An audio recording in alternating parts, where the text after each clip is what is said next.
Okay, this video is really a training exercise for me.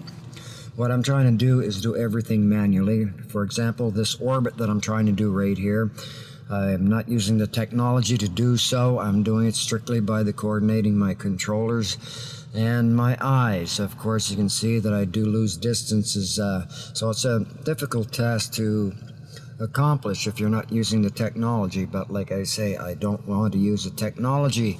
I want to master it without the technology. So here what I'm trying to do, like this whole exercise here, is to maneuver at low altitude among a group of trees. Now I could have gone out into the grassways and whatnot, but for right now I'm going to stick with the pass. Oh, for those who are curious, no humans, animals have been hurt in the making of this video. So the ants, another story.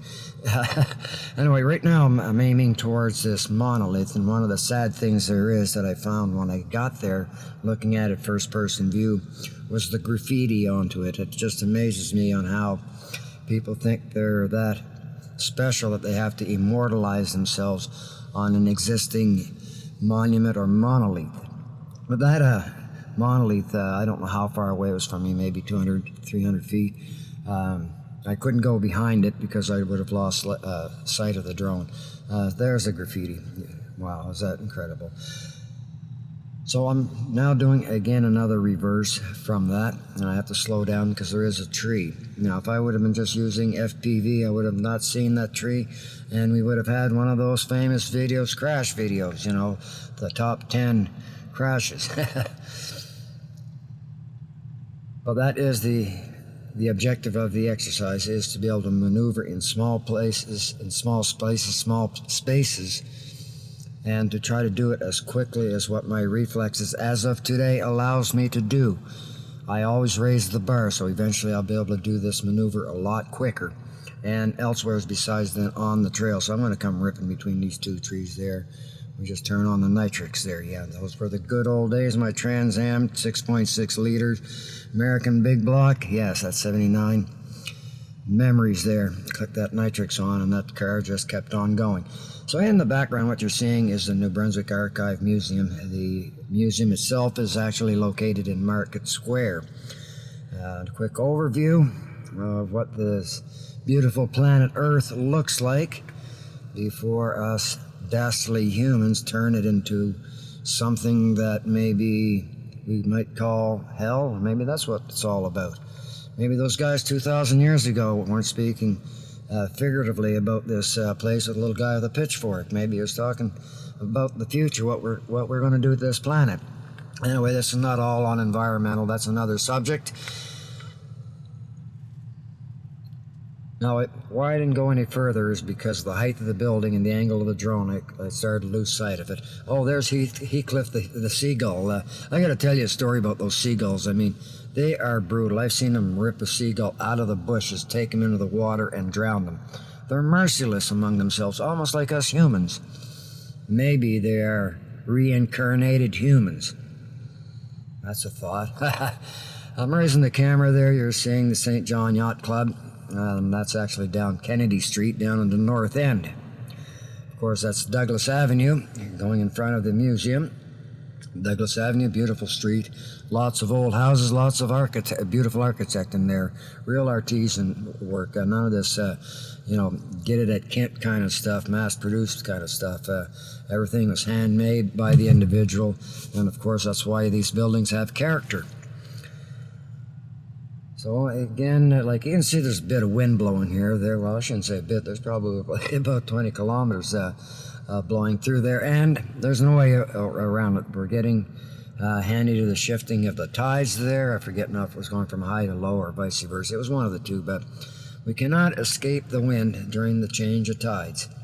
An impossibility. It's not the place to take a $50 drone, that's for sure. But anyway, I am flying this like a $50 drone. The only technology that I'm using is GPS. Everything is line of sight and how I'm using my controls. And of course, I'm trying to train my eyes and depth perception using a combination of both FPV first person view and visual line of sight. And practice makes perfect. If you can develop the acuity, is really important. A really important thing to do. Anyway, I'm always one who likes to raise the bar, and the only person I compete is against myself. And on the first instance, I never am able to jump that bar. In the second instance, I never win. So quick turn, 180-degree turn, back to the two big old trees, and I'm going to slice her down again. Aim, fire, go. When I see this fork there, it makes me think of the Irish song, or meme, whatever you want to call it. You take the high road, I take the low road, and I took the low road.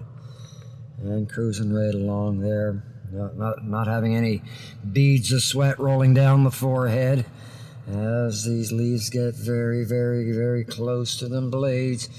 Boys, oh boys, are we going to do it? Yes, of course we're going to do it, because I don't want to have one of those awesome video drone crashes. Yeah, see my video on the year's 10 top video crashes. Yeah. I try to avoid that, but it doesn't say that it will not happen. I'm told from the best that it happens to all of us. Well, I lost one drone in the St. John River that was later retrieved. The cost of repairs exceeds the value of the drone.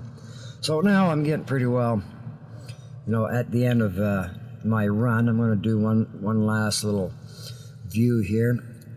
So we're going to go way up. Remember the friendly giant used to say, look up that boot way up. We're looking at Indian Town again. For those who are familiar with St. John, and to the right of you, not to the screen, but to the physical right of you, that's Crow Island. And of course we see Irving Pulp Mill putting some really good stuff in the air. Makes people happy, because Irving says he doesn't contaminate the air. He only puts good stuff in the air. Yeah, sounds like your local pot dealer. Hey man, you want some of this really super good meat you con? Yeah, right. Final glance at the St. John River, Indian Town. Now I'm bringing her down. Slow but surely, still quite handy to the trees. I found a little hole to come down, and I'm playing within that little hole to come down. Now, I'm going to do a manual landing. Again, none of this little pussy-wussy, technology. Let the technology do the landing. I'm going to do it with hand-eye coordination and coordinating my controls. So I'm bringing it down. I'm trying to line her right up again. It gives you good exercise on visual acuity and where your drone is relative to space, the three-dimensional space, and I guess the fourth dimension time. So. Yes, I've been watching too much Doctor Who in my days. So I just about got the little puppy landed. The eagle has landed. Well, thank you very much. This is Andre. Till next time, take care, keep flying.